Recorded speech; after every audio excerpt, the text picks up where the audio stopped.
Olá, pessoal, sejam bem-vindos novamente à unidade curricular de genética. Hoje nós vamos continuar os nossos estudos conversando um pouco sobre mutações.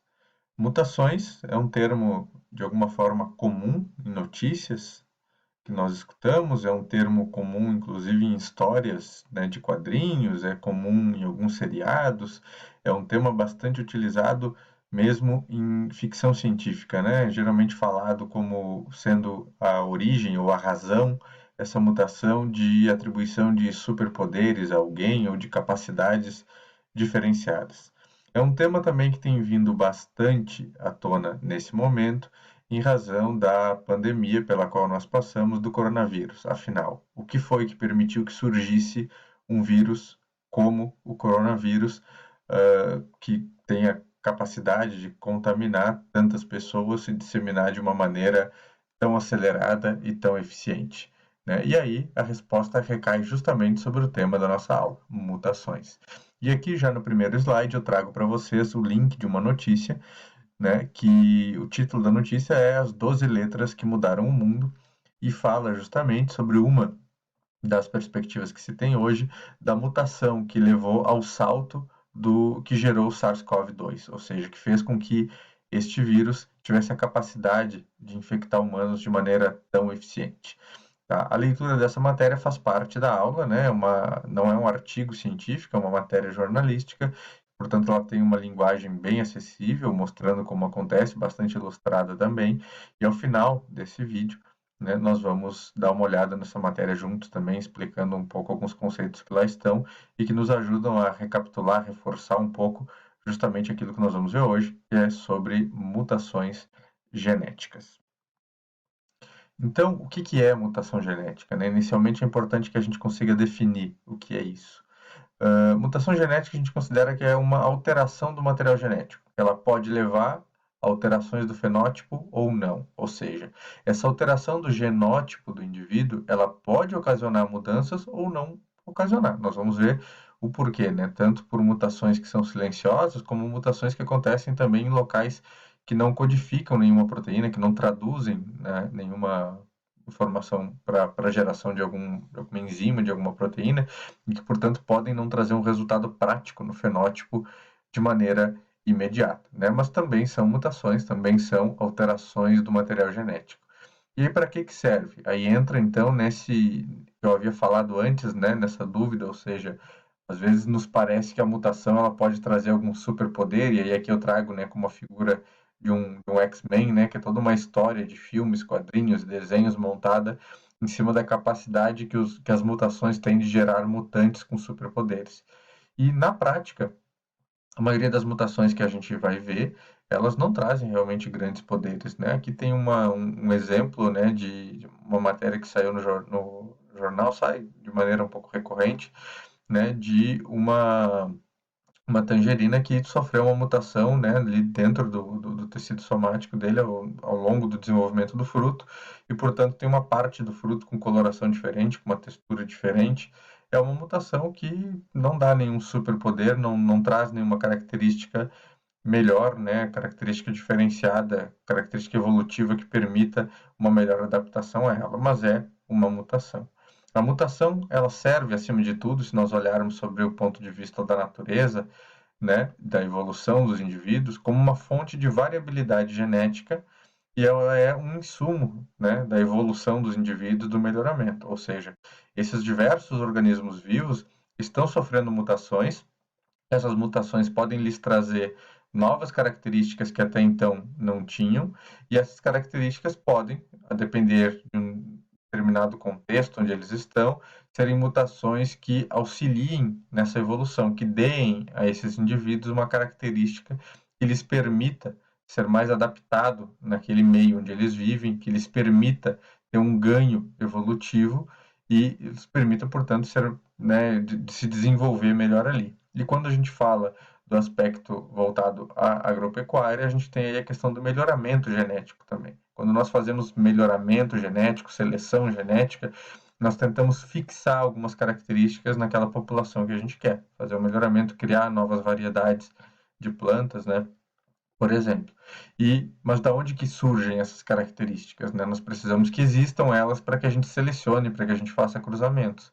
Elas podem existir de maneira natural, e aí muitas delas são frutos de mutações que acontecem de maneira espontânea na natureza, e portanto nos cabe selecionar, e algumas podem inclusive ser induzidas, né, em programas de melhoramento. A gente conhece alguns agentes já que têm, né, esse potencial mutagênico e que podem então ser utilizados para estar gerando novas mutações, e aí depois é possível que se faça alguma seleção com base nessas mutações. Então, por que que ocorrem essas mutações? Basicamente, nós temos erros na replicação do DNA. A fita de DNA ela é muito longa, né? O processo de replicação dela, ainda que seja um processo que é onde a célula tem bastante acurácia, bastante precisão nessa multiplicação, acontecem erros ao longo desse processo. E esses erros fazem com que nós tenhamos aí algumas diferenças de nucleotídeos que são colocados no local. Nós vamos ver alguns tipos de erros mais comuns que acontecem, mas esses erros levam a que eu tenha uma informação genética diferenciada naquela célula ali da qual eu estou analisando. Essas mutações podem acontecer de maneira espontânea, ou seja, fazem parte, né, cada indivíduo, cada gene vai ter uma taxa de mutação espontânea, que é normal de acontecer enquanto erro do processo de replicação, ou ela pode ser induzida, e aí nós escutamos, né, sobre a indução de mutações, seja através de radiação ou de substâncias químicas, principalmente, que nós já sabemos fazem alterações no DNA e que, portanto, levam a essas mutações que nós chamamos de induzidas. E aí aqui cabe uma dúvida bastante comum. É possível diferenciar mutações espontâneas ou induzidas? E isso foi uma dúvida bastante trazida à tona quando surgiu o SARS-CoV-2, né, o vírus causa a Covid-19, justamente porque existiam teorias conspiratórias dizendo que poderia ter sido criado ou não em um laboratório. Nós vamos ver, quando a gente lê a notícia ao final da aula, isso também, né, essas hipóteses trazidas, mas basicamente é muito difícil diferenciar uma da outra, exceto quando ela deixa um rastro, né, quando essa indução ela acontece porque foi colocado ali um pedaço de material genético já conhecido ou algo assim, ou quando a gente sabe, né, que um determinado tipo de radiação causa um tipo de modificação, mas não há um teste final que eu consiga dizer com certeza, né, isso é espontâneo, isso é induzida somente com um determinado teste. Eu consigo chegar mais próximo de um resultado ou de outro, saber que é mais provável que ela foi espontânea, mais provável que ela foi induzida, né? Bastante improvável que ela foi induzida quando eu tenho um material totalmente novo ali, mas a gente não tem um teste final que diga com certeza. Do que depende, então, a ocorrência dessa mutação genética? Primeiro é da acurácia do mecanismo de replicação do DNA daquela célula, ou seja, da precisão com que esse mecanismo acontece. E aí nós vamos ter diferentes células, diferentes organismos vivos, né, com diferentes graus de precisão dentre eles. Ou seja, quão preciso ele é ao fazer essa multiplicação, todo o aparato enzimático que faz parte. Em segundo lugar, da eficiência dos mecanismos de reparo do DNA. Nós vamos ver que a célula tem, já por si, todo um aparato de fazer reparos desse DNA, de fazer verificações e análises se a replicação está acontecendo de maneira correta, de identificar pontos de mutação nesse material genético e de fazer a correção desses pontos de mutação para que eles não passem adiante. Todo o esforço da célula é justamente para evitar essas mutações. É porque a maioria delas vai ter um caráter deletério, um caráter negativo, e não um caráter de gerar, né, algo vantajoso para o indivíduo.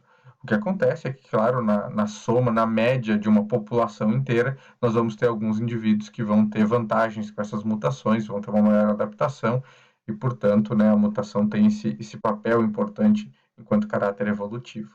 E um terceiro ponto que acaba influenciando, né, nessas mutações é o grau de exposição que esse indivíduo, que essas células vão ter a agentes mutagênicos. E aí, principalmente, nós vamos ter radiações ionizantes e substâncias químicas que causam alteração.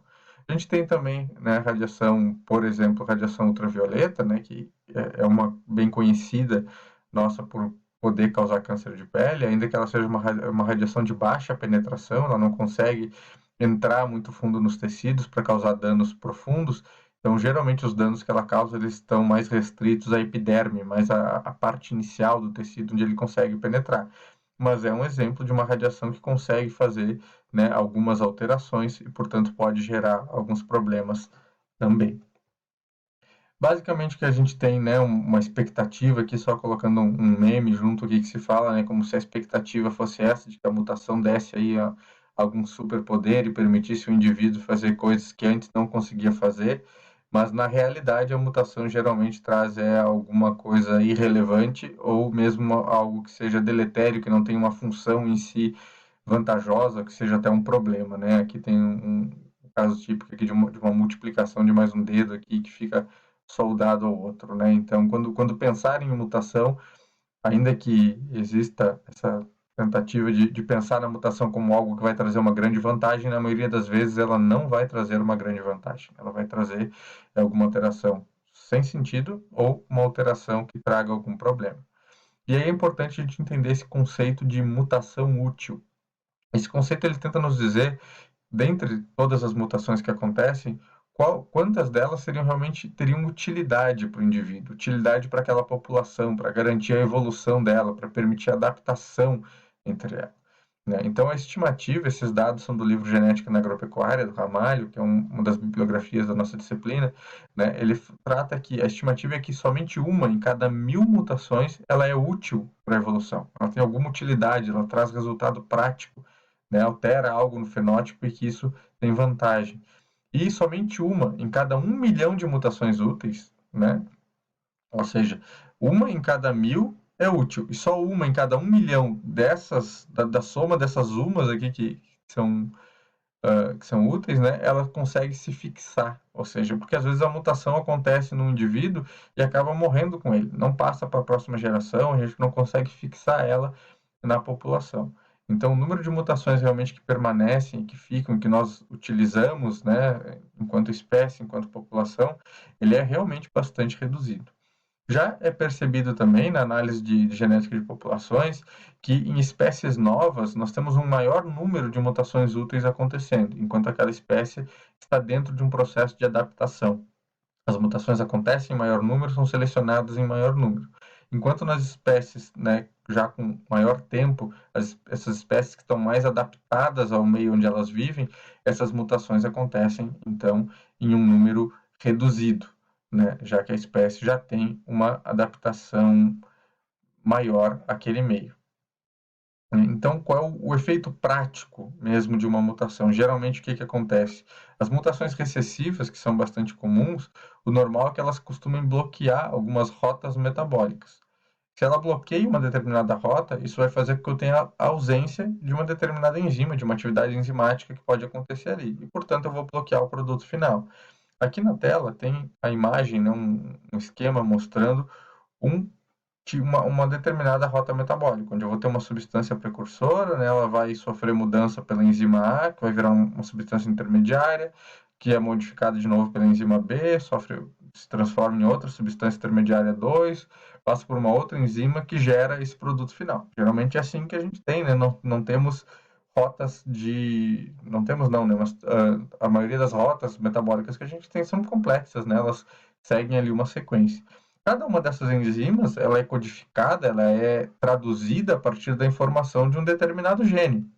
Então, aqui ele mostra um exemplo. Tem o gene A que codifica essa enzima, o gene B que codifica essa, o gene C que codifica essa.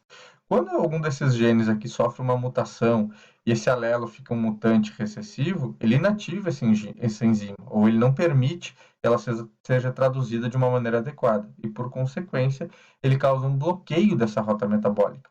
Ou seja, que não vai gerar o intermediário 1, ou que não vai gerar o intermediário 2, ou que não vai gerar o produto final, porque vai bloquear essa rota em algum local. E aí, geralmente, o efeito prático que a gente vê é isso.